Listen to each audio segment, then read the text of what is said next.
કારણ કે તમારે અને મારે કાંઈક મેળવવું છે પણ ગુમાવવું નથી, એમ નામ મળે નહીં.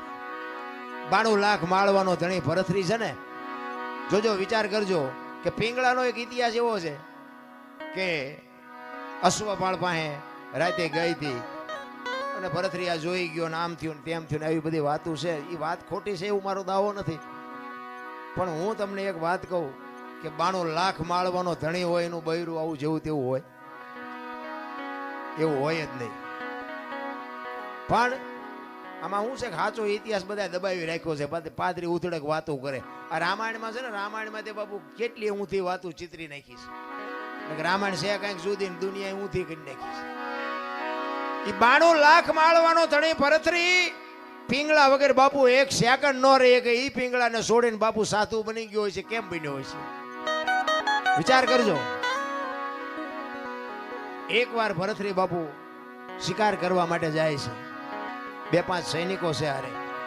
એ શિકાર કરીને વળ્યા ને ત્યારે એક ગામની બાજુમાંથી નીકળ્યા અને એમાં કોઈક ભાઈ ગુજરી ગયેલો ને શમશાન યાત્રા નીકળી.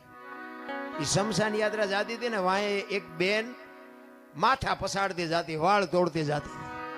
એટલે ભરથરીને એમ થયું, એના સૈનિકોને પૂછે છે કે આ શમશાનમાં બેન બૈરા કોઈ દી ન જાય, પણ આ બેન કેમ હાલી જાય છે? વાંહે એનો આ ગુજરી ગયો એનો ભાઈ છે, એનો ઘરવાળો હશે, એનો દીકરો હશે, શું હશે? એ કે આપણે આ પાકું કરવું છે. એ શમશાન હતું ને ત્યાંથી આમ આગા ઘોડા ઉભા રાખીને જોવે છે કે શું થાય છે. એ લાકડા બાકડા ગોઠવીને ભાઈને ગોઠવી દીધો અને બેન બધાને કગરે છે કે મને જવા દો, હવે મારું 17 વયું ગયું, મારે આ દુનિયામાં જીવીને હવે શું કામ છે? એટલે કોઈ છોડતા નથી ને પછી બેન ને બાપુ સત ચડ્યું ને, એ જણના હાથમાંથી ચોંટ મારી નીકળી જાય, હળગતી અગ્નિમાં બાપુ એ દીકરી વહી ગઈ અને ભાડ ભાડ ભાડ ભાડ મંડી હળગવા. એ દીકરી હળગ દીધી પણ ભરથરી ઘોડા ઉપર બેઠો બેઠો પાણાની મૂર્તિ જેવો થઈ ગયો કે આહા, જીવતા જીવ આ દીકરી હળગી ગઈ. આ કેટલો પ્રેમ હશે. ને એક ભાઈને પૂછ્યું કે આ ગુજરી ગયું કોણ હતું? એ કે બેન જે હળગી ગયા ને એના ઘરવાળા હતા. ભરથરીને વિચાર થાય કે આહા, પતિ પત્નીનો કેટલો પ્રેમ, જીવતા પોતાનું દેહનું બલિદાન કરવું, આ કેવડી મોટી વાત. એને બાપુ ક્યાંય હક નથી. ભરથરીને ઘરે આવ્યો, ઘરે આવીને બાપુ આમ સોફા ઉપર બેહી, હિંડોળા ઉપર બેહી અને વિચાર કરે છે.